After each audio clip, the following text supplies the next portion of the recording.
ทำไมโรเบิร์ต เพอร์ชิง วัตโลว์จึงเป็นมนุษย์ที่สูงที่สุดในโลกตลอดกาลโรเบิร์ต เพอร์ชิง วัตโลว์เป็นผู้ชายที่สูงที่สุดเท่าที่เคยมีมาด้วยความสูง272เซนติเมตร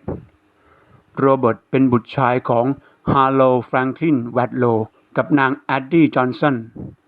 โรเบิร์ตเกิดที่เมืองอันตันรัฐอิลลินอยส์สหรัฐอเมริกาเมื่อวันที่22กุมภาพันธ์พ.ศ. 2461โรเบิร์ตมีความสูงอย่างที่ไม่เคยมีมาก่อนตั้งแต่อายุยังน้อยเมื่ออายุได้เพียง6 ขวบเขาก็สูงถึง170เซนติเมตรแล้วและในปีต่อมาเขาก็สูงกว่าพ่อของเขาแล้ว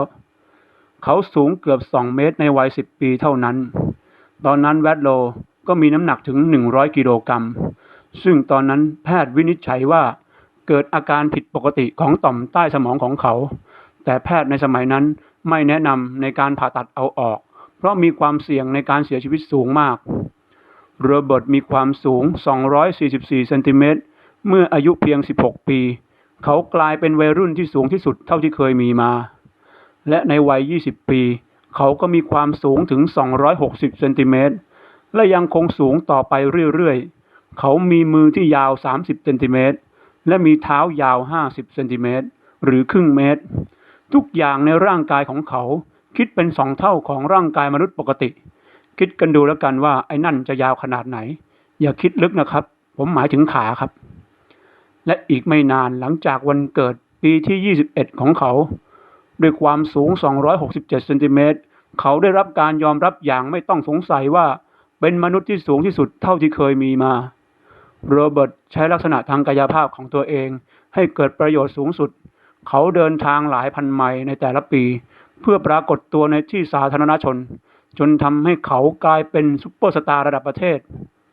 อย่างไรก็ตามในช่วงทัวร์โปรโมทที่ยาวนานครั้งหนึ่งนี่เองที่โรเบิร์ตป่วยหนักในปีพ.ศ. 2483ระหว่างการเดินทางไปแมนนิสตี้รัฐมิชิแกนโรเบิร์ตสังเกตเห็นบางอย่างผิดปกติที่ขาของเขาจากนั้นเขาต้องสวมเฟือกเหล็กพยุงข้อเท้าและขาเพื่อรองรับน้ำหนักตัวเขา222กิโลกรัม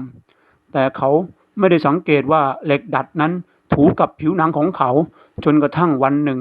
เกิดแผลที่เท้าเขาจนทำให้มีการติดเชื้อในกระแสเลือดอย่างรุนแรงและติดเชื้ออย่างรวดเร็วทำให้เขาต้องเปลี่ยนถ่ายเลือดโดยด่วนแม้จะถ่ายเลือด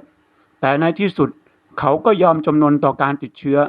โรเบิร์ต วัตโลว์ถึงแก่กรรมเมื่อวันที่15กรกฎาคมพ.ศ. 2483ด้วยวัยเพียง22 ปีที่รัฐมิชิแกนสหรัฐอเมริกามันเป็นเรื่องน่าเศร้าที่คิดว่าข้อเท้าที่ติดเชื้อจะต้องมาเสียชีวิตเมื่อ80 ปีก่อนแต่ด้วยยาแผนปัจจุบันสมัยนี้กลายเป็นปัญหาเล็กๆน้อยๆและสามารถรักษาได้ง่ายๆในปัจจุบันพัฒนาการด้านการแพทย์และศัลยกรรมในปัจจุบัน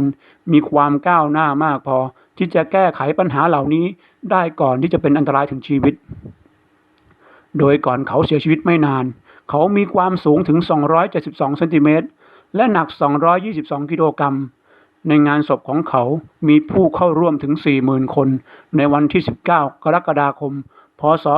2483ซึ่งโลงศพของเขาหนักถึงครึ่งตันการแพทย์สมัยปัจจุบันสามารถยับยั้งความผิดปกติของต่อมใต้สมองชะลอหรือหยุดการเติบโตที่มากเกินไป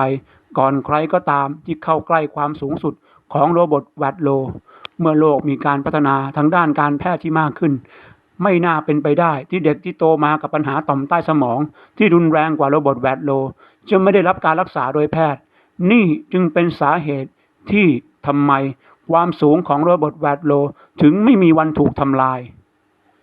โชคดีที่ในอนาคตไม่มีใครต้องทนทุกข์เหมือนชายที่สูงที่สุดในโลกอย่างโรเบิร์ต เพอร์ชิง วัตโลว์